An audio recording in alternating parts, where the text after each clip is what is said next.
जय हिंद साथियों। आज की इस वीडियो में एसएससी जीडी 2025 एग्जाम के लिए साथियों जीके जीएस के कुछ ऐसे चुनिंदा क्वेश्चंस देखेंगे जिन क्वेश्चंस को आपको अवश्य देखना चाहिए, क्योंकि यहां से साथियों 100% आपके सवाल पूछे जाएंगे। आज की इस वीडियो में साथियों कुछ एक अलग चीजें आप लोग देखेंगे, जैसे कि क्वेश्चंस यहां पर है और उससे संबंधित जो कुछ जानकारी बनती है, जो कुछ सवाल बनते हैं साथियों, उन सभी चीजों को हम लोग यहां पर कवर अप करेंगे। तो आप साथियों तैयार हो जाइए। अगर आपने निश्चित तौर पर दृढ़ संकल्प ले लिया है इस बार सिलेक्शन का, 39,000 सीट में से एक सीट आप अपनी पक्की करना चाहते हैं, तो मैं कहूंगा टारगेट सिलेक्शन को सब्सक्राइब कर लीजिए और जो कुछ आपको पढ़ाया जाए साथियों उसको मन लगाकर पढ़िए, क्योंकि कंटेंट आपका साथियों यहीं से आपका फंसेगा और कहीं बाहर से आपके सवाल नहीं पूछे जाएंगे। चलिए, तो पहला सवाल आपकी स्क्रीन पर है। पूछा जा रहा है कि माउंट एवरेस्ट को 2 बार फतेह करने वाली पहली महिला कौन थी? तो इनका नाम साथियों संतोष यादव है और संतोष यादव ही अगर बात करें माउंट एवरेस्ट को 2 बार फतेह करने वाली पहली महिला बनी।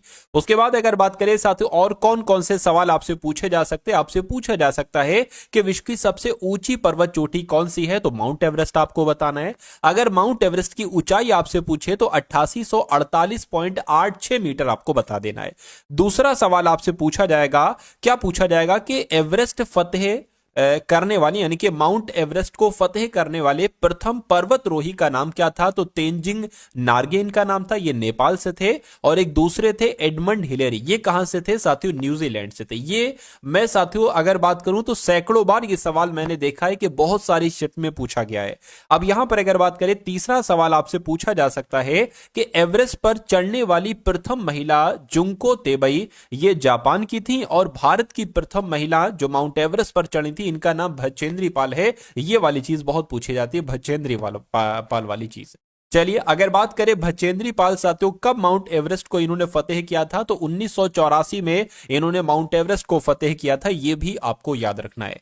अब उसके बाद देखिए साथियों, अगला सवाल है आपकी स्क्रीन पर, आपसे पूछा जा रहा है कि सही सुमेलित नहीं है। कौन सा सही साथियों सुमेलित नहीं है, मुझे बताइए। देखिए, अगर हम 29 दिसंबर की बात करते हैं तो 29 दिसंबर की बात करें कि अंतर्राष्ट्रीय शिक्षा दिवस क्या 29 दिसंबर को मनाया जाता है? मैं कहूंगा नहीं साथियों, 24 जनवरी को मनाया जाता है। क्या आप लोग ध्यान रखेंगे? सवाल आपका यहां से एक बन चुका है कि 24 जनवरी को अंतर्राष्ट्रीय शिक्षा दिवस मनाया जाता है। क्या 24 दिसंबर को राष्ट्रीय उपभोक्ता दिवस मनाया जाता है? मैं कहूंगा हां, राष्ट्रीय उपभोक्ता दिवस 24 दिसंबर को ही मनाया जाता है। क्या किसान दिवस 23 दिसंबर को मनाया जाता है? मैं कहूंगा हां, किसान दिवस 23 दिसंबर को ही मनाया जाता है। क्या 18 दिसंबर को अंतर्राष्ट्रीय प्रवास दिवस मनाया जाता है? मैं कहूंगा यह भी बिल्कुल सही, अंतर्राष्ट्रीय प्रवास दिवस साथियों 18 दिसंबर को मनाया जाता है। तो कौन सा सुमेलित नहीं है? ऑप्शन नंबर ए वाला सुमेलित नहीं है। क्यों नहीं सुमेलित है, यह भी साथियों मैंने आपको बता दिया। अब अगला सवाल है आपकी स्क्रीन पर, देखिए सवाल को और बताइए सही जवाब क्या होगा। कह रहे कि रेणुका झील ये कहां पर स्थित है, ये आपसे यहां पर साथियों पूछा जा रहा है, मुझे बताइए। चलिए, ये साथियों को अच्छा, अगर इसकी बात करते हैं तो कोई दिक्कत नहीं। देखिए, यहां पर अगर बात करिए 4 ऑप्शन आपको साथियों नजर आ रहे हैं। तो रेणुका झील की जब हम बात करते हैं तो ये तो हिमाचल प्रदेश में, कहां पर है साथियों? हिमाचल प्रदेश में है। लेकिन परीक्षा में आपसे साथियों पूछा जा सकता है कि भोजताल झील कहां पर है? तो भोजताल झील और तवा वोहर झील कहां पर है? तो साथियों मध्य प्रदेश में है, ठीक है ना। उसके अलावा अगर आपसे पूछे साथियों सोंगमो झील कहां पर है, क्या अगर आपसे पूछ ले सोंगमो झील कहां पर है, तो सिक्किम में है। यह बात भी आपको ध्यान रखना है। अगर आपसे पूछे लोनार झील कहां पर है, तो आपको महाराष्ट्र बताना है। या आपके अगर पूछा जाए साथियों पोवई झील कहां पर है, तो आपको क्या बताना है? तो आपको महाराष्ट्र बताना है। चलिए साथियों, इन सभी चीजों को आप तैयार करिए। मैं कहूंगा कि सवाल आपसे जो बनेंगे ना, वो यहीं से बनेंगे। सवाल ऐसे ही बनेंगे, या क्वेश्चन डायरेक्ट जो मैं करा रहा हूं वो क्वेश्चन साथियों पूछ लिया जाए, या तो क्वेश्चन से संबंधित जानकारी मैं आपको दे रहा हूं, वहां से सवाल साथियों बन सकता है। चलिए, तो नींद का अध्ययन साथियों अगर आपसे एग्जाम में पूछा जाए कि नींद के अध्ययन को क्या कहा जाता है, तो हिप्नोलॉजी कहा जाता है। क्या कहा जाता है साथियों? नींद के अध्ययन को हिप्नोलॉजी कहा जाता है। अब यहां पर अगर साथियों हम लोग बात करते हैं, हिप्नोलॉजी तो हो गई ये नींद के अध्ययन को, लेकिन यहां पर आप लोग एक चीज याद रखेंगे कि रंगों के अध्ययन को क्या कहा जाता है? तो रंगों के अध्ययन को क्रोमेटोलॉजी कहा जाता है। क्या क्रोमेटोलॉजी के अंतर्गत साथियों रंगों का अध्ययन किया जाता है, ठीक है। उसके अलावा अगर बात करें साथियों जो अस्थियों के जोड़ होते हैं ना, तो अस्थियों के जोड़ों का अध्ययन, इसको क्या कहा जाता है? इसको आर्थोलॉजी कहा जाता है। क्या इसको आर्थोलॉजी कहा जाता है? जोड़ों के अध्ययन को। ठीक है भाई। उसके अलावा अगर बात करें साथियों शिलालेखों के अध्ययन को क्या कहा जाता है, तो एपिग्राफी कहा जाता है शिलालेखों के अध्ययन को। ये आप लोग साथियों ध्यान रखेंगे। तीन चीजें मैंने आपको बताई हैं, तीनों चीजें आप लोग ध्यान रखेंगे। साथियों अगर आपको ये वीडियो थोड़ी सी भी पसंद आई है तो मैं आपसे रिक्वेस्ट करूंगा कि इस वीडियो को साथियों लाइक कर दीजिए, इस वीडियो को लाइक कर दीजिए। और अगर आप वाकई में सिलेक्शन लेना चाहते हैं तो साथियों चैनल को आप लोग जरूर सब्सक्राइब करके बेल आइकन पर जरूर क्लिक कर लीजिएगा। ठीक है ना। चलिए, तो ये क्वेश्चन साथियों बहुत अच्छा है और बहुत इंपॉर्टेंट है। पूछा जा रहा है कि संयुक्त राष्ट्र सुरक्षा परिषद के जो 5 स्थायी देश सदस्य है ना, उन 5 देशों के नाम आपको याद होना चाहिए। तो अगर यहां पर हम लोग बात करते हैं साथियों ऑप्शन नंबर ए या बी की बात करें, चीन, जर्मनी, यूएसए, ब्रिटेन, नहीं, चीन, फ्रांस, रूस, ब्रिटेन और यूएसए, ये आपका हो जाएगा। यानी कि जो 5 देश हैं, इन 5 देशों के नाम ध्यान रखेंगे। सवाल बहुत पूछा जाता है और मेरा मानना है कि अगर ये सवाल आता है तो लाखों लाख बच्चे इस सवाल को नहीं कर पाएंगे, लेकिन आप कर देंगे और आप उन सभी लोगों को पछाड़ सकते हैं। तो संयुक्त राष्ट्र सुरक्षा परिषद में चीन है, फ्रांस है, रूस है, ब्रिटेन है और यूएसए है। ये आपको साथियों याद रखना है। आंसर आपका ऑप्शन नंबर सी हो जाएगा। साथियों यहां पर मैं आपको बता देना चाहता हूं कि एसएससी जीडी आपका जो एग्जाम है 2025 में, इस एग्जाम को क्रैक करने के लिए आपके लिए 3 प्रकार की पीडीएफ साथियों तैयार की गई है। पहली पीडीएफ आपको दी जाएगी एसएससी जीडी के जो अभी तक पेपर हो चुके हैं, जितनी शिफ्ट हो चुकी हैं उन शिफ्ट का सॉल्यूशन दिया जाएगा, क्योंकि वहां से एग्जामिनर डायरेक्ट क्वेश्चन उठाता है। ये समझ लीजिए, रीजनिंग मैथ के डायरेक्ट क्वेश्चन उठाएगा। उसके अलावा साथियों आपको 10 एक्सपेक्टेड मॉडल पेपर दिए जाएंगे। एक मॉडल पेपर साथियों 80 क्वेश्चन का होगा। इसमें जीएस, हिंदी, रीजनिंग, मैथ सब कुछ होगा। और उसके अलावा इंपॉर्टेंट जो करंट अफेयर के साथियों क्वेश्चंस बनते हैं जो आपके एग्जाम में पूछे जाएंगे वो होंगे। तो मैं कहूंगा साथियों अगर इस पीडीएफ को आप तैयार कर लेंगे, जो भी आपके साथियों 6 से 7 सवाल करंट अफेयर के पूछे जाएंगे वो यहीं से पूछे जाएंगे और इन सभी कंटेंट को आप पढ़ लेंगे तो मैं कहूंगा 60 से 65% तक पेपर साथियों यहां से आपका सिर्फ इन 3 पीडीएफ से फंस सकता है। तो ये तीनों पीडीएफ आपको सिर्फ और सिर्फ 49 रुपए में साथियों दी जा रही है। कैसे आप पीडीएफ ले सकते हैं, डिस्क्रिप्शन में लिंक है, वहां से जाकर साथियों आप इस पीडीएफ को ले सकते हैं। एसएससी जीडी पीडीएफ का लिंक है। चलिए खैर, तो अब यहां पर अगर बात करें कि संतोष ट्रॉफी किस खेल से संबंधित है, यानी कि फुटबॉल में जीतने पर कौन सी ट्रॉफी दी जाती है साथियों, संतोष ट्रॉफी दी जाती है। ये आपको ध्यान रखने, जिनका आंसर यहां पर बी था मैं कहूंगा बिल्कुल करेक्ट था। अब ये सबसे बड़ी चीज है, देखिए अब यहां से ये समझ लीजिए बहुत सारे सवाल आपसे बन सकते हैं। कुछ नहीं, एक सवाल तो बन ही सकता है। बहुत सारे सवाल का मतलब यह है कि बहुत सारे सवाल यहां से बनेंगे, लेकिन एक आध सवाल आपसे पूछा जा सकता है। देखिए आप लोग ध्यान रखेंगे कि अगर आशुतोष मुखर्जी कप की बात करें या मर्डेका कप की बात करें या रोवर्स कप की बात करें या संतोष कप की बात करें या सुब्रतो मुखर्जी कप की बात करें या डूरंड कप की बात करें, ये सभी के सभी साथियों फुटबॉल के खेल में दिए जाते हैं। पहला पॉइंट याद रखना है। उसके अलावा अगर बात करते हैं साथियों लेडी रतन टाटा ट्रॉफी की या इंदिरा गांधी गोल्ड कप की या बेटन कप की या आगा खां कप की या रंगा स्वामी कप की या बेगम रसूल कप की, ये सारे के सारे कप साथियों हॉकी के खेल में दिए जाते हैं। दूसरी चीज आप लोग ध्यान रखेंगे। उसके अलावा अगर साथियों यहां पर बात करते हैं लॉरी ओ ब्रायन कप, ये कहां पर दिया जाता है, ये बास्केटबॉल के खेल में दिया जाता है। उसके अलावा साथियों Amrit Diwan cup, Sudirman cup, Rahimatullah cup, Thomas cup, Konica cup, Narang cup, Chadha cup, ये साथियों आपके बैडमिंटन के खेल में दिए जाते हैं। देखिए अगर आपको वाकई में साथियों लाखों को पछाड़ना है और अगर आपने दृढ़ संकल्प ले लिया है कि इस युद्ध में आपको हर हालत में जीतना है, तो आपको अपने आप को तपाना होगा। पाओगे कैसे, जब ये सारी चीजें आप तैयार करोगे। लेकिन अगर आप इसको देखकर डर जाओगे और वीडियो छोड़कर भाग जाओगे, मैं कहूंगा सिलेक्शन आपका कभी नहीं हो सकता फिर, क्योंकि इन चीजों को आप छोड़कर जा रहे हो जो चीजें आपसे एग्जाम में पूछी जाएंगी। चलिए अब इस सवाल की अगर बात करते हैं, कह रहे कि MICR की फुल फॉर्म क्या होती है। MICR की मैग्नेटिक इंक कैरेक्टर रिकॉग्निशन, या यहां पर तो गलत लिखा हुआ है, मैग्नेटिक ये इन लिखा हुआ है, लाइन कोड रीडर नहीं साथियों, magnetic in line character reader नहीं साथियों, मैं कहूंगा मैग्नेटिक इंक कैरेक्टर रिकॉग्निशन, ये आपका राइट आंसर हो जाएगा। ये इसकी साथियों फुल फॉर्म हो जाएगी। उसके अलावा अगर बात करते हैं IFSC की फुल फॉर्म आपसे एग्जाम में पूछी जाती है, तो ये थोड़ी सही नहीं लिखी है, क्या लिखी है, इंडियन फाइनेंशियल सिस्टम कोड होती है IFSC की फुल फॉर्म। उसके अलावा IMPS की फुल फॉर्म साथियों क्या होती है, इंटर बैंक मोबाइल पेमेंट, क्या inter bank mobile payment service, ये आपकी IMPS की फुल फॉर्म होती है। ये आपको याद रखना है। अब अगला सवाल देखिए आपकी स्क्रीन पर है, कह रहे कि बैंकिंग लोकपाल योजना की शुरुआत किसके द्वारा की गई थी, तो मैं कहूंगा रिजर्व बैंक ऑफ इंडिया के द्वारा ही साथियों बैंकिंग लोकपाल योजना की शुरुआत की गई थी। ये बहुत इंपॉर्टेंट चीज है साथियों। उसके बाद यहां पर अगर बात करें सवाल आपसे, देखिए ये सवाल बन गया तो बहुत अच्छी बात है, लेकिन अगर ये सवाल नहीं बना तो इस सवाल से कुछ संबंधित जानकारी आपसे पूछ ली जाएगी। सवाल बनाकर देखिए, पूछा जा सकता है कि रिजर्व बैंक ऑफ इंडिया ने जो बैंकिंग लोकपाल योजना की शुरुआत की थी ये कब लागू की थी, या अगर ऐसे करके पूछा जाए आरबीआई ने बैंकिंग लोकपाल कब लागू किया, तो 1 जनवरी 2006 से लागू किया। उसके अलावा अगर बात करते हैं साथियों यहां पर कि बैंकिंग लोकपाल आरबीआई के द्वारा नियुक्त वह व्यक्ति है जो बैंकिंग सेवाओं में कतिपय कमियों के संबंध में ग्राहकों की शिकायतों का समाधान करता है। यानी कि एक बैंकिंग लोकपाल आरबीआई के द्वारा ही नियुक्त किया जाता है, और जो भी बैंकिंग सेवाओं में एक तरीके से जो कमियां आती है ना, ग्राहकों के द्वारा दी गई शिकायतें आती, इनका समाधान करता है साथियों बैंकिंग लोकपाल। उसके अलावा जो रिजर्व बैंक ऑफ इंडिया है यानी कि आरबीआई है, यह भारत का केंद्रीय बैंक कहलाया जाता है। आरबीआई का मुख्यालय कहां पर है, तो साथियों मुंबई में है। आरबीआई की अगर बात करते हैं तो इसको बैंकों का बैंक कहा जाता है, इसको केंद्रीय बैंक कहा जाता है, इसको सेंट्रल बैंक, इसको बैंकों का बैंक कहा जाता है। और इसकी स्थापना कब की गई थी, तो 1 अप्रैल 1935 को इसकी स्थापना की गई थी। एक सवाल और बनता है कि आरबीआई का राष्ट्रीयकरण कब किया गया था, तो साथियों 1949 को आरबीआई का राष्ट्रीयकरण किया गया था 1949 में। ठीक है ना। चलिए अगला सवाल है साथियों आपके स्क्रीन पर, यह क्वेश्चन भी साथियों बहुत इंपॉर्टेंट है। देखिए करके कौन सा एक युग्म सुमेलित है, कौन सा एक युग्म सुमेलित है ये आपको बताने। देखिए आपने सुना होगा साथियों ब्लू बुक का नाम, किसका नाम आपने सुना होगा, ब्लू बुक। ये ब्लू बुक आखिर क्या होती है, तो यूके के सरकार का आधिकारिक रिपोर्ट, बिल्कुल साथियों यूके में जो सरकार है इनकी जो आधिकारिक रिपोर्ट होती है उसको ब्लू बुक कहा जाता है। ये बात बिल्कुल सही है। आपने ग्रीन बुक का नाम सुना होगा, तो क्या ग्रीन बुक इटली और ईरान सरकार के आधिकारिक प्रशासन को कहा जाता है, प्रकाशन को कहा जाता है, मैं कहूंगा बिल्कुल, ये भी बिल्कुल सही है, ये भी बिल्कुल सही है। ग्रे बुक की अगर बात करें तो जापान और बेल्जियम सरकार की आधिकारिक रिपोर्ट को क्या कहा जाता है, ग्रे बुक, में कहूंगा ये भी बिल्कुल सही है। यानी कि आंसर आपका जो जाएगा वो ऑप्शन नंबर डी के साथ जाएगा। अगला सवाल देखिए आपकी स्क्रीन पर है, कह रहे कि लोकसभा की प्रथम महिला महासचिव का नाम क्या था, तो इनका नाम साथियों स्नेहलता श्रीवास्तव था, और यह सवाल आपसे पूछा जा चुका है।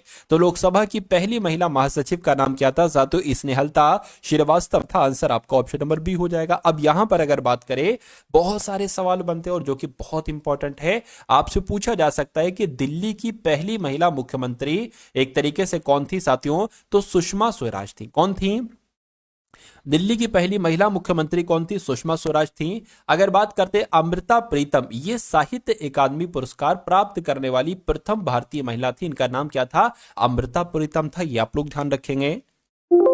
उसके बाद अगर बात करें कि मीरा कुमार की अगर बात करें तो ये साथियों लोकसभा की पहली महिला अध्यक्ष थे, ये भी सवाल आपसे बहुत पूछा जाता है।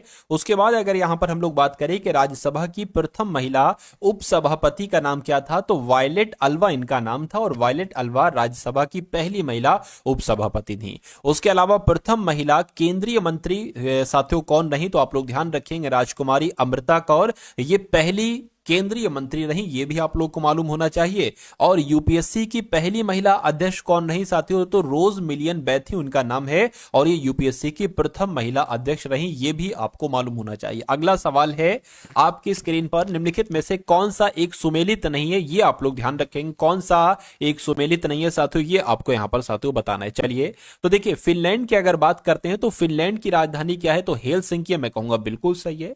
बोलिविया की राजधानी क्या है, लापाज, मैं कहूंगा बिल्कुल बोलिविया की राजधानी लापाज है, बिल्कुल सही है।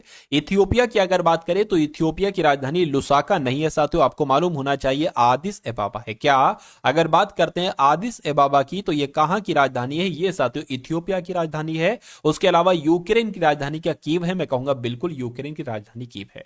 तो इसमें से कौन सा सुमेलित नहीं है साथियों, ऑप्शन नंबर सी वाला सुमेलित नहीं है, सी वाला सुमेलित नहीं है, तो यही आपका क्या होगा, बिल्कुल करेक्ट आंसर हो जाएगा। उसके बाद यहां पर कुछ जानकारी बनती है जहां से सवाल डायरेक्ट आपसे पूछे जाते हैं, उनको भी देख लीजिए। कहने के जाम्बिया की राजधानी क्या है, लुसाका है साथियों, बिल्कुल जाम्बिया की राजधानी क्या है, लुसाका है। उसके अलावा इथियोपिया की राजधानी, ठीक है, इथियोपिया की मुद्रा की बात की गई है तो इथियोपियाई बिर है, क्या इथियोपियाई बिर, ये इथियोपिया की मुद्रा है। अगर फिनलैंड की यहां पर बात करें, क्योंकि यहां पर फिनलैंड का जिक्र था, तो एक सवाल पूछा जाता है कि झीलों का देश किसे कहा जाता है, तो फिनलैंड को ही झीलों का देश कहा जाता है। उसके अलावा सोमालिया, इथियोपिया और जिबूती, इनको हॉर्न ऑफ अफ्रीका कहा जाता है। क्या हॉर्न ऑफ अफ्रीका किसे कहा जाता है? सोमालिया को, इथियोपिया को और जिबूती को। उसके अलावा अगर आपसे पूछे पवन चक्कियों की भूमि किसे कहा जाता है, तो नीदरलैंड को पवन चक्कियों की भूमि कहा जाता है। ये सवाल साथियों ट्रेंडिंग वाले सवाल हैं जो आपके एग्जाम में बार बार पूछे जाते हैं, और एक ऐसा कोई एग्जाम नहीं जहां से इस टाइप के साथियों क्वेश्चंस ना पूछे जाएं। चलिए अगला सवाल देखिए, कह रहे कि मरणोपरांत भारत रत्न से सम्मानित प्रथम व्यक्ति कौन थे? चलिए तो यहां पर आपका राइट आंसर क्या होगा? तो आप लोगों को मालूम होना चाहिए साथियों, लाल बहादुर शास्त्री जी का नाम, यानी कि लाल बहादुर शास्त्री जी की अगर हम साथियों यहां पर बात करते हैं तो ये मरणोपरांत भारत रत्न से सम्मानित पहले व्यक्ति थे। आंसर जिनका ऑप्शन नंबर डी है, तो मैं कहूंगा बिल्कुल करेक्ट है। अब उसके बाद यहां पर अगर बात करते हैं, कहने के साथियों लाल बहादुर शास्त्री को कब भारत रत्न से सम्मानित किया गया था? तो 1966 में इनको सम्मानित किया गया था। उसके अलावा अगर बात करते हैं नानाजी देशमुख, भूपेन हजारिका और प्रणब मुखर्जी को 2019 में साथियों भारत रत्न से सम्मानित किया गया था मरणोपरांत। इनको भी मरणोपरांत और इनको भी मरणोपरांत। उसके अलावा अगर बात करते हैं भारत रत्न की, तो भारत रत्न भारत का सर्वोच्च नागरिक पुरस्कार है, ये आपको मालूम होगा। और भारत रत्न पहली बार प्रदान कब किया गया था? तो 1954 में ये पहली बार प्रदान किया गया था, ये भी आप लोग याद रखेंगे। अगला सवाल है, कहने के दादा साहेब फाल्के पुरस्कार किस क्षेत्र में दिया जाता है, बताइए। तो ये तो साथियों सिनेमा के क्षेत्र में दिया जाता है। किस क्षेत्र में? सिनेमा के क्षेत्र में दिया जाता है, जिनका आंसर बी है, तो बिल्कुल करेक्ट है। और दादा साहेब फाल्के पुरस्कार की शुरुआत कब की गई? तो 1969 में की गई। दादा साहेब फाल्के ये भारत के प्रथम फिल्म निर्माता थे। ये क्वेश्चन बहुत इंपॉर्टेंट है, गोल्डन क्वेश्चन है कि भारत के प्रथम फिल्म निर्माता कौन थे? तो दादा साहेब फाल्के थे। अगला सवाल है आपकी स्क्रीन पर पूछा आपसे जा रहा है कि निम्नलिखित में से कौन सा एक युग्म साथियों सुमेलित नहीं है? तो खिलाड़ी है और खिलाड़ियों के उपनाम है, तो कौन सा एक सुमेलित नहीं है, ये आपको यहां पर बताना है। चलिए, तो मेजर ध्यानचंद को क्या हॉकी का जादूगर कहा जाता है? मैं कहूंगा बिल्कुल हॉकी का जादूगर मेजर ध्यानचंद को कहा जाता है। क्या फ्लाइंग सिख के नाम से मिल्खा सिंह जाने जाते हैं? बिल्कुल साथियों। इयान थोरपे को तारपीडो कहा जाता है? बिल्कुल साथियों, इयान थोरपे को तारपीडो कहा जाता है। क्या हरभजन सिंह को द वॉल कहा जाता है? तो मैं कहूंगा साथियों नहीं, द वॉल इनको नहीं कहा जाता है, इनको द टर्मिनेटर कहा जाता है। क्या कहा जाता है साथियों?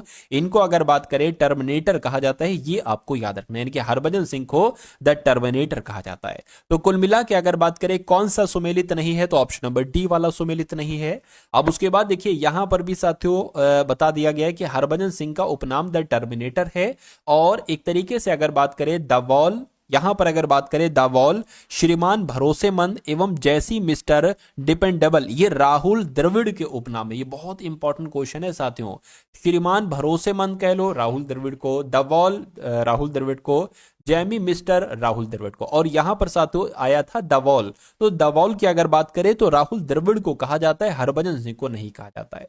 उसके अलावा यहां पर अगर साथियों बात करें, मिल्खा सिंह भारत के प्रसिद्ध गोल्फ खिलाड़ी थे।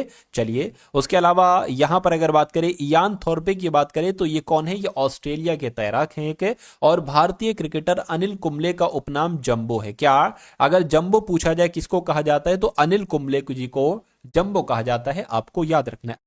उसके बाद देखिए अगला सवाल है, पूछा जा रहा है कि पायली एक्सप्रेस के नाम से साथियों किसे जाना जाता है? तो यहां पर आप लोग ध्यान रखेंगे, पीटी उषा को क्या कहा जाता है साथियों? पायली एक्सप्रेस कहा जाता है पीटी उषा को। आंसर आपका जाएगा ऑप्शन नंबर सी के साथ। तो यहां पर अगर बात करें पायली एक्सप्रेस को क्या कहा जाता है साथियों? पायली एक्सप्रेस के नाम से किसे जाना जाता है? तो पीटी उषा को। और पीटी उषा ये कौन है? ये भारत की एक एथलीट है।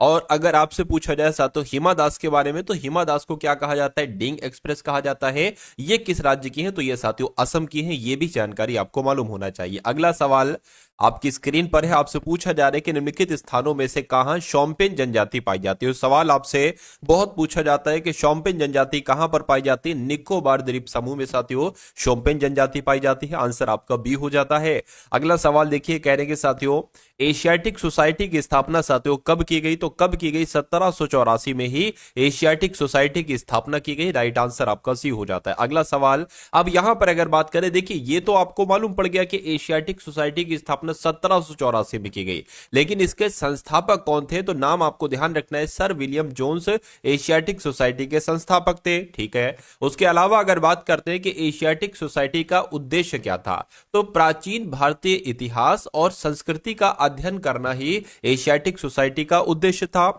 उसके अलावा आप लोग ध्यान रखेंगे 1784 में बंगाल का governor general Lord Warren Hasting था। सर विलियम जोन्स कौन थे? एक अंग्रेज विधि शास्त्री थे। ठीक है ना। चलिए, मतलब जब एशियाटिक सोसाइटी की स्थापना 1784 में की गई, उस समय गवर्नर जनरल कौन था? यह आपसे सवाल पूछा जा सकता है, तो आपको बताना है लॉर्ड वॉरेन हेस्टिंग। उसके अलावा अगर चार्ल्स विलिंगसन की बात करें तो इन्होंने गीता का अंग्रेजी में अनुवाद किया था, यह भी आपसे पूछा जाता है। चलिए अगला सवाल देखिए, पूछा जा रहा है आपसे कि 5G इंटरनेट सेवा शुरू करने वाला दुनिया का पहला देश कौन सा था? तो साथियों, दक्षिण कोरिया ने सबसे पहले 5G इंटरनेट को शुरू किया था। राइट आंसर आपका सी हो जाता है। अगला सवाल देखिए, आपकी स्क्रीन पर है, यहां पर अगर बात करें कि सुमेलित आपको करना है। देखिए, विश्व पर्यटन दिवस की अगर बात करें तो ये कब मनाया जाता है? साथियों, ये 27 सितंबर को मनाया जाता है। ये बात बिल्कुल सही है। उसके अलावा कि अंतर्राष्ट्रीय शांति दिवस 21 सितंबर को मनाया जाता है, मैं कहूंगा बिल्कुल, ये बात भी बिल्कुल सही, 21 सितंबर को ही मनाया जाता है।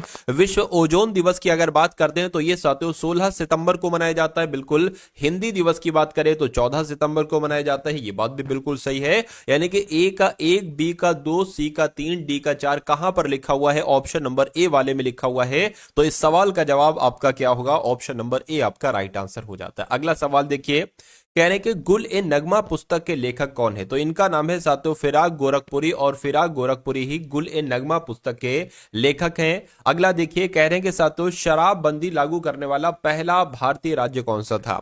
तो गुजरात में साथियों सबसे पहले शराबबंदी की गई, यानी कि शराबबंदी लागू करने वाला पहला राज्य कौन सा था? तो गुजरात था। अगला सवाल देखिए, आपकी स्क्रीन पर है, पूछा जा रहा है कि एशियाई खेलों का आयोजन करने का सुझाव कब दिया गया? ठीक है ना, कब दिया गया साथियों, और कहां पर दिया गया? ये तो आपको पता है, नई दिल्ली में हुए थे पहले एशियाई खेल। उसके अलावा बात करें साथियों, 1947 में एशियाई देश सम्मेलन नई दिल्ली में इनका आयोजन किया गया था, एशियाई खेलों का 1947 में। आंसर आपका ऑप्शन नंबर ए हो जाता है। अगला सवाल देखिए, यहां पर आप लोग ध्यान रखेंगे कि प्रथम एशियाई खेलों का उद्घाटन किसने किया था? तो डॉक्टर राजेंद्र प्रसाद ने किया था। प्रथम एशियाई खेल कहां पर हुए थे? तो साथियों मेजर ध्यानचंद नेशनल स्टेडियम में ही प्रथम एशियाई खेल हुए थे 1951 में। 1951 एशियाई खेलों का प्रतीक क्या था साथियों? चमकता हुआ सूर्य था। यह भी आप लोगों को यहां पर मालूम होना चाहिए। चलिए, उसके बाद देखिए साथियों, यहां पर अगर बात करें, देखिए जो सुझाव दिया गया था, ये सवाल है सुझाव वाला, ये नहीं पूछा जा रहा है प्रथम एशियाई खेल कब हुए थे। ये पूछा जाए तो 1951 आपको बताना है, नई दिल्ली में हुए थे। ये पूछा जा रहा है एशियाई खेलों का आयोजन करने का सुझाव पहले, सबसे पहले मतलब कब दिया गया था? तो 1947 में दिया गया था। ये यहां पर ये लिखा हुआ है। अगला सवाल है आपकी स्क्रीन पर, कहा जा रहा है आपसे कि लोसूंग त्योहार साथियों कहां पर मनाया जाता है? तो ये तो सिक्किम का है। कहां पर है? कहा है साथियों लोसूंग त्योहार? ये आपका सिक्किम में किया जाता है। आंसर आपका ऑप्शन नंबर बी हो जाता है। अगला सवाल देखिए, कहा जा रहा है कि चंडीगढ़ का रॉक गार्डन का विकास साथियों किसने किया था? तो इनका नाम है नेकचंद, और नेकचंद साहब ने ही चंडीगढ़ के रॉक गार्डन का विकास किया था। अगला सवाल देखिए, कह रहे हैं कि दिल्ली शहर के वास्तुकार का नाम क्या है? यह भी आपसे सवाल पूछा जाता है।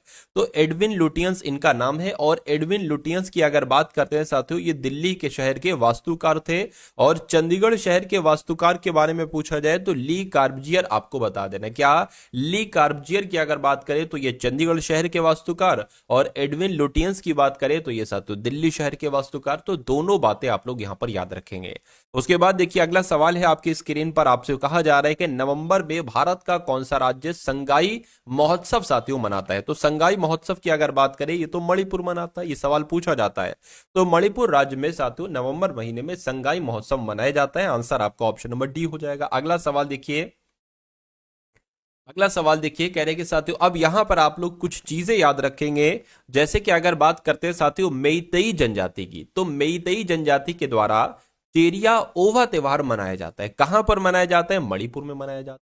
अच्छा, बिहू त्योहार और जो अंबुबाची मेला है ये कहां पर आयोजित किया जाता है? ये असम में आयोजित किया जाता है, ये आप लोग ध्यान रखेंगे। उसके अलावा तमिलनाडु में जनवरी महीने में पोंगल उत्सव मनाया जाता है, ठीक है। गुजरात में शामलाजी मेले का आयोजन किया जाता है, ये भी आप लोग ध्यान रखेंगे। ये सारी चीजें आप लोगों को साथियों याद रखना है। अब उसके बाद देखिए, कौन सी दो टीमों ने पहला आधिकारिक अंतरराष्ट्रीय क्रिकेट मैच खेला था, बताइए। तो किसने किसने खेला था? इंग्लैंड टीम ने और ऑस्ट्रेलिया की टीम ने, इन दो टीमों ने पहला आधिकारिक अंतरराष्ट्रीय क्रिकेट मैच खेला था। ये आपको ध्यान रखना है, इंग्लैंड और ऑस्ट्रेलिया का नाम। उसके बाद यहां पर अगर बात करें कि मार्च 1877 में इंग्लैंड टीम और ऑस्ट्रेलिया टीम के बीच पहला आधिकारिक टेस्ट मैच खेला गया था। कब खेला गया था? आप लोग ध्यान रखेंगे, 1877 में, और यह मुकाबला ऑस्ट्रेलिया ने जीता था, ठीक है। उसके बाद कहने के भारत ने 1932 में पहला आधिकारिक टेस्ट मैच खेला था, बिल्कुल खेला था। किसकी कप्तानी में खेला था? तो सीके नायडू की कप्तानी में खेला था। उसके बाद देखिए, इंग्लैंड और ऑस्ट्रेलिया के बीच टेस्ट मैचों की सीरीज एशेज सीरीज कहलाई जाती है। सवाल आपसे कभी को पूछा जा सकता है कि इंग्लैंड और ऑस्ट्रेलिया के बीच टेस्ट मैचों की सीरीज को क्या कहा जाता है? तो एशेज सीरीज के नाम से साथियों इनको जाना जाता है। पाकिस्तान की हकीकत पुस्तक के लेखक कौन है? तो साथियों इस पुस्तक के लेखक कौन है ये आपको यहां पर बताना है। सवाल बहुत शानदार है और एग्जाम में साथियों आपसे पूछा जाता है। सतीश वर्मा का नाम आप लोग ध्यान रखेंगे, क्योंकि पाकिस्तान की हकीकत इस पुस्तक के लेखक कौन है? तो सतीश वर्मा जी ही हैं। अगला सवाल देखिए, अब यहां पर अगर बात करें द ग्रेट ट्रेजेडी, इस पुस्तक के लेखक कौन है अगर आपसे पूछा जाए? तो साथियों जेड.ए. भुट्टो इस पुस्तक के लेखक है। किस पुस्तक के? The great tragedy. उसके अलावा अगर यहां पर हम लोग बात करते हैं, उसके अलावा मदर पुस्तक की अगर बात करें तो मदर पुस्तक के लेखक कौन है साथियों? मैक्सिम गोर्की इनका नाम है। क्या इनका नाम है साथियों? मैक्सिम गोर्की इनका नाम है, और इन्होंने एक पुस्तक लिखी थी, इसका नाम था मदर। उसके अलावा ऑन कॉन्ट्रडिक्शन पुस्तक के लेखक की अगर बात करें तो माओ त्से तुंग इनका नाम है, और ये ऑन कॉन्ट्रडिक्शन पुस्तक के लेखक हैं। तो इन तीन पुस्तक के भी नाम आप लोग ध्यान रखेंगे, और इस पुस्तक का नाम भी आप लोग ध्यान रखेंगे, और इसके जो राइटर हैं, इनके जो लेखक हैं, राइटर हैं, उनका भी नाम आपको याद रखना है। अब उसके बाद देख लीजिए, अगले नंबर का सवाल है, कह रहे कि सुमेलित कीजिए इनमें से। तो सुमेलित की अगर साथियों बात करें, देखिए 26 जनवरी को क्या भारत का गणतंत्र दिवस मनाया जाता है, शहीद दिवस मनाया जाता है, तटरक्षक दिवस, या विश्व कैंसर दिवस? तो मैं कहूंगा 26 जनवरी को तो गणतंत्र दिवस मनाया जाता है, तो बिल्कुल सही है। पहले का ए का मतलब 1। 30 जनवरी को क्या शहीद दिवस मनाया जाता है, तटरक्षक दिवस? मैं कहूंगा भाई शहीद दिवस ही मनाया जाता है 30 जनवरी को, और 1 जनवरी को तटरक्षक दिवस मनाया जाता है, और 4 फरवरी को विश्व कैंसर दिवस मनाया जाता है। यानी कि साथियों ए का 1, बी का 2, सी का 3, डी का 4, ऐसा कहां पर लिखा हुआ? ऐसा ऑप्शन नंबर ए में लिखा हुआ है। तो जिनका आंसर यहां पर ऑप्शन नंबर ए के साथ है, मैं कहूंगा आंसर आपका बिल्कुल करेक्ट है। अगला देखिए, अब यहां पर अगर बात करें, देखिए 26 जनवरी को भारतीय गणतंत्र दिवस मनाया जाता है, ये आप लोग ध्यान रखेंगे, मैं आपको बता भी चुका हूं। 30 जनवरी को शहीद दिवस मनाया जाता है, मैं आपको बता चुका हूं। 1 फरवरी को तटरक्षक दिवस मनाया जाता है, मैं आपको बता चुका हूं। 4 फरवरी को विश्व कैंसर दिवस मनाया जाता है, मैं आपको बता चुका हूं। 30 जनवरी की अगर बात करें तो साथियों शहीद दिवस तो मनाया जाता है, कुष्ठ निवारण दिवस भी मनाया जाता है। और 26 जनवरी को साथियों भारतीय गणतंत्र दिवस तो मनाया जाता है, उसके अलावा अंतरराष्ट्रीय सीमा शुल्क एवं उत्पाद दिवस भी मनाया जाता है। ये बहुत इंपॉर्टेंट चीज है। 26 जनवरी को अंतरराष्ट्रीय सीमा शुल्क एवं उत्पाद दिवस, और 26 जनवरी को गणतंत्र दिवस मनाया जाता है। अब उसके बाद देख लीजिए, अगले नंबर का सवाल है, कह रहे के साथियों चित्तान वसल गुफा चित्रकलाएं तमिलनाडु में स्थित हैं और बौद्ध धर्म से संबंधित हैं, या केरल में स्थित है, केरल में स्थित है, बौद्ध धर्म से संबंधित है, या तमिलनाडु में स्थित है, जैन धर्म से संबंधित है? देखिए जो चित्तान वसल गुफा चित्रकलाएं हैं ना, इनका संबंध जैन धर्म से है। तो या तो ये होगा या साथियों ये होगा, और ये केरल में नहीं है, ये साथियों तमिलनाडु में है। तो मैं कहूंगा कि आंसर आपका अगर है ऑप्शन नंबर डी के साथ तो बिल्कुल करेक्ट है, यानी कि चित्तान वसल गुफाएं चित्रकलाएं ये तमिलनाडु में है, और इनका संबंध साथियों किससे है? इनका संबंध एक तरीके से जैन धर्म से है। उसके बाद यहां पर अगर बात करें साथियों, आप लोग ध्यान रखेंगे, तमिलनाडु में महाबलीपुरम के पास वराह गुफा स्थित है। अगर पूछा जाए वराह गुफा कहां पर स्थित है तो तमिलनाडु में। अगर आपसे पूछे कि अजंता एवं एलोरा की गुफाएं कहां पर है तो महाराष्ट्र में स्थित है, और उदयगिरी गुफा ये कहां पर स्थित है? ये साथियों ओडिशा में स्थित है। ये भी आप लोग यहां पर याद रखेंगे। उसके बाद अगर बात करते हैं नेक्स्ट नंबर के सवाल की, कहने के भारत के पड़ोस में घोड़े की नाल जैसे आकार वाला मूंगे का द्वीप समूह है। तो किसकी बात चल रही है साथियों? लक्षद्वीप की बात चल रही है। ये इस सवाल का आपका बिल्कुल सही जवाब हो जाएगा। उसके बाद देखिए, अब यहां पर अगर बात करें, अंडमान एवं निकोबार द्वीप समूह को मरकत द्वीप कहा जाता है। पूछा जाएगा मरकत द्वीप किसे कहा जाता है? तो अंडमान निकोबार द्वीप समूह को कहा जाता है। विश्व के मानचित्र पर श्रीलंका की आकृति नारियल की तरह दिखाई देती है, ये भी आप लोग ध्यान रखेंगे। उसके बाद देखिए, अगला सवाल है, यानी कि लंबी पूंछ वाले मकाक बंदर ये कहां पर पाए जाते हैं? तो लंबी पूंछ वाले मकाक बंदर कहां पर पाए जाते हैं? शांत घाटी में पाए जाते हैं। कहां पर साथियों लंबी पूंछ वाले मकाक बंदर पाए जाते हैं? शांत घाटी में। उसके बाद यहां पर अगर बात करें कि जो शांत घाटी है साथियों, शांत घाटी को साइलेंट वैली भी कहा जाता है।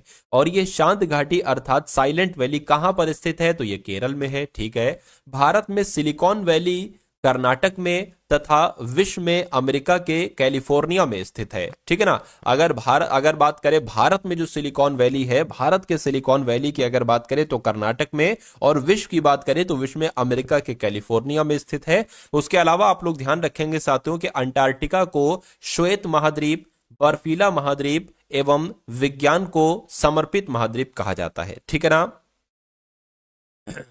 यानी कि अगर बात करते हैं साथियों यहां पर कि अंटार्कटिका को श्वेत महाद्वीप कहा जाता है, बर्फीला महाद्वीप एवं विज्ञान को समर्पित महाद्वीप कहा जाता है, ये आप लोग ध्यान रखेंगे।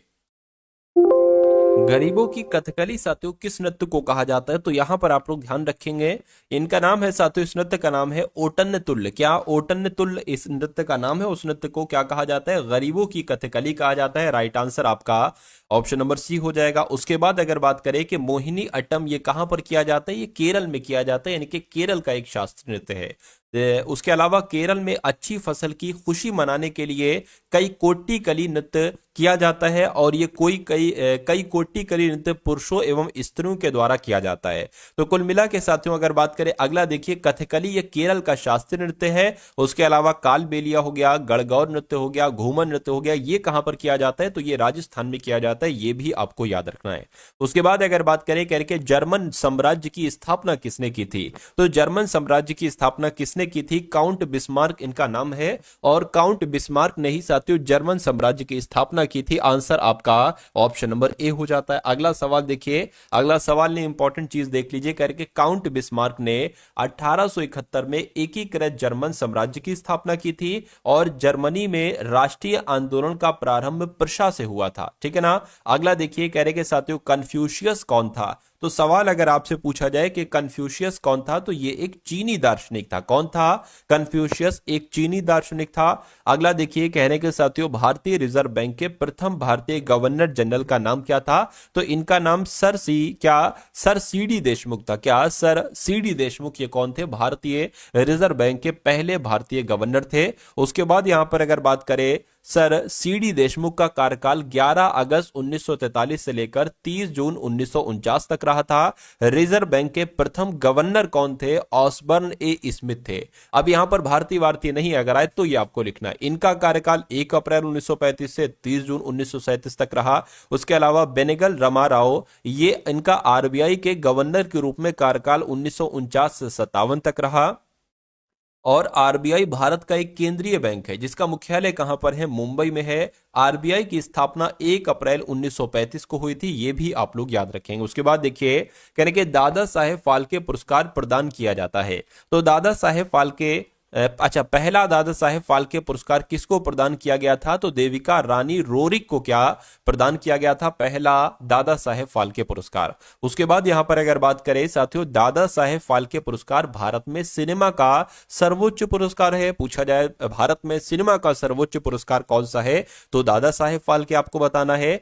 इस दादा साहेब फाल्के पुरस्कार की शुरुआत 1969 में की गई थी। इस पुरस्कार में स्वर्ण कमल पदक और 10 लाख रुपए का नकद पुरस्कार दिया जाता है, और यह पुरस्कार भारतीय सिनेमा में उत्कृष्ट योगदान के लिए दिया जाता है। उसके बाद यहां पर अगर बात करें, कह रहे कि इंटरपोल का मुख्यालय कहां पर है? यह भी इंपॉर्टेंट क्वेश्चन है। तो यह कहां पर है साथियों? ये लियोन में है। कहां पर है? लियोन में है। लियोन कहां पर है? तो लियोन की अगर बात करें, यह साथियों फ्रांस में है। यानी कि इंटरपोल का मुख्यालय फ्रांस के लियोन में है, यह आपको याद रखना है। यहां पर अगर बात करें, इंटरपोल का मुख्यालय लियोन यानी कि फ्रांस के लियोन में स्थित है। इंटरपोल का पूर्ण रूप क्या है? तो इंटरनेशनल क्रिमिनल पुलिस ऑर्गेनाइजेशन है और ये दुनिया का सबसे बड़ा पुलिस संगठन है और इसका संस्थापक सदस्य है अपना भारत। ठीक है ना। अगला देखिए साथियों, राजस्थान के उस शासक का नाम पूछा जा रहा है जिन्होंने बनारस हिंदू विश्वविद्यालय की स्थापना की में महत्वपूर्ण भूमिका निभाई। तो साथियों मैं कहूंगा महाराजा मानसिंह द्वितीय जो कि जयपुर से थे, मैं कहूंगा इन्होंने, ये राजस्थान के शासक थे, इन्होंने बनारस हिंदू विश्वविद्यालय की स्थापना में महत्वपूर्ण भूमिका निभाई थी। उसके बाद यहां पर अगर बात करते हैं, राजस्थान के शासक महाराजा मानसिंह द्वितीय ने बनारस हिंदू विश्वविद्यालय की स्थापना में महत्वपूर्ण भूमिका निभाई थी। बीएचयू यानी कि बनारस हिंदू यूनिवर्सिटी को ही काशी हिंदू विश्वविद्यालय के नाम से जाना जाता है। यह विश्वविद्यालय उत्तर प्रदेश के वाराणसी शहर में स्थित है। अगला सवाल है आपकी स्क्रीन पर, यानी कि सुमेलित नहीं है। अब सुमेलित नहीं है, इनमें से कौन सा सुमेलित नहीं है ये आपसे यहां पर पूछा जा रहा है। देखिए अगर बात करते हैं हॉर्नबिल महोत्सव की तो ये तो नागालैंड में मनाया जाता है, बिल्कुल सही। वंगाला महोत्सव की तो ये मेघालय में होता है साथियों, बिल्कुल ये महोत्सव होता है।